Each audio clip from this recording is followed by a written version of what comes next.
Everything about that morning looked normal. It wasn't. The retriever had barely moved from in front of the red-shirted toddler for 72 hours, and the family had finally had enough. Jonas Adler was a first-grade teacher. He knew children. He understood behavior. He understood that what looked like one thing was frequently another, and he prided himself on reading a room correctly.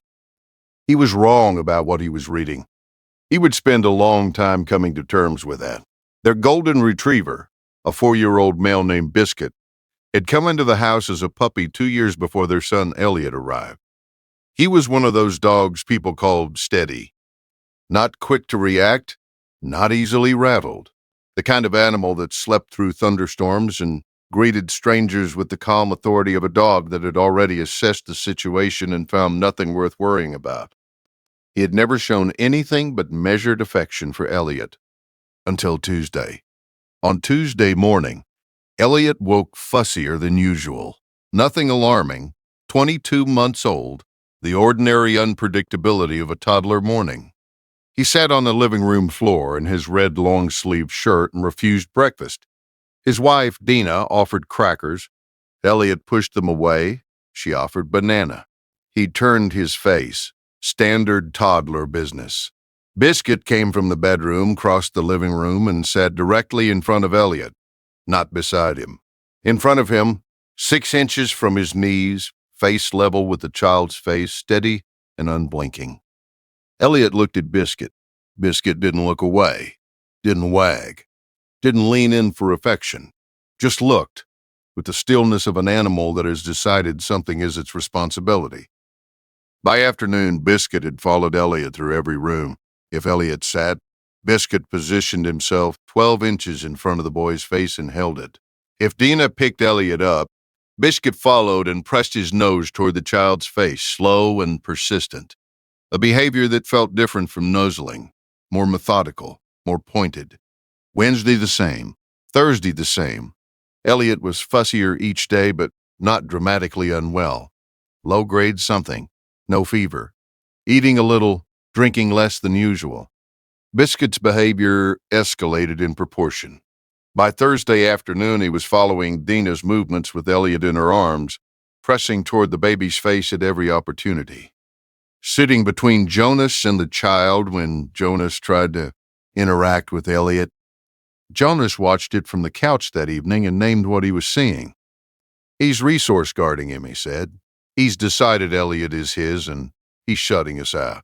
Dina didn't fully agree, but Jonas was the one who had read the books on dog behavior.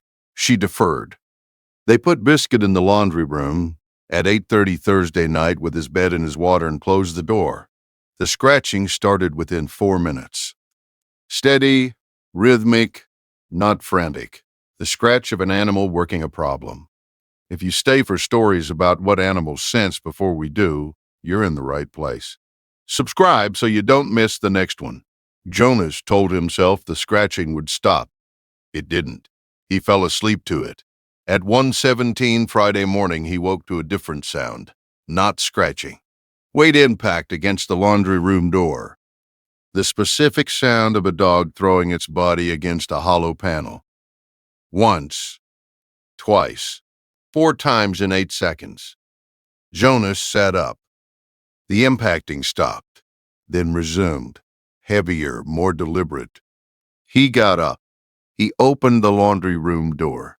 Biscuit went past him at a speed Jonas had never seen from that dog. Down the hall, into Elliot's room. By the time Jonas reached the doorway, Biscuit had both front paws on the crib rail and his muzzle pressed to Elliot's face. Elliot was awake, not crying, very still. Jonas turned on the light. Something about the color of Elliot's face stopped him in the doorway. His son's skin had an undertone he couldn't name, slightly gray at the lips, not alarming, but wrong in the specific way that makes the stomach know something before the brain does. He picked Elliot up. The limpness registered before anything else. Not full limpness.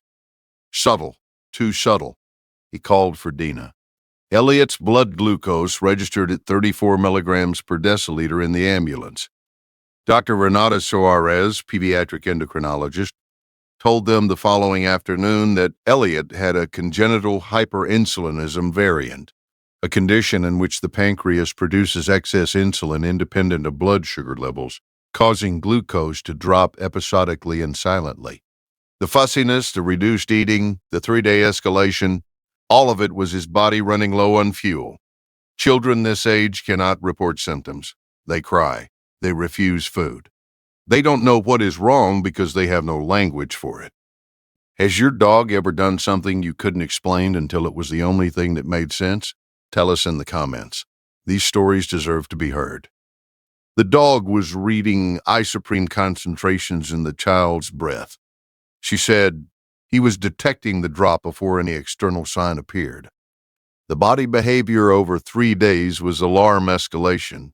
Each day, the signal in the breath was stronger. Each day, the dog's response was more urgent. The night he broke through the laundry room door, Elliot's levels had fallen to the crisis threshold. Another 20 minutes, she told them, and we would not be having this conversation. Jonas sat in the hospital chair with that sentence for a long time. The scratching that he had told himself would stop. The body throwing itself against a door in the dark. An alarm with no other language left. Every guardian deserves to be seen, even the ones who never ask for anything in return.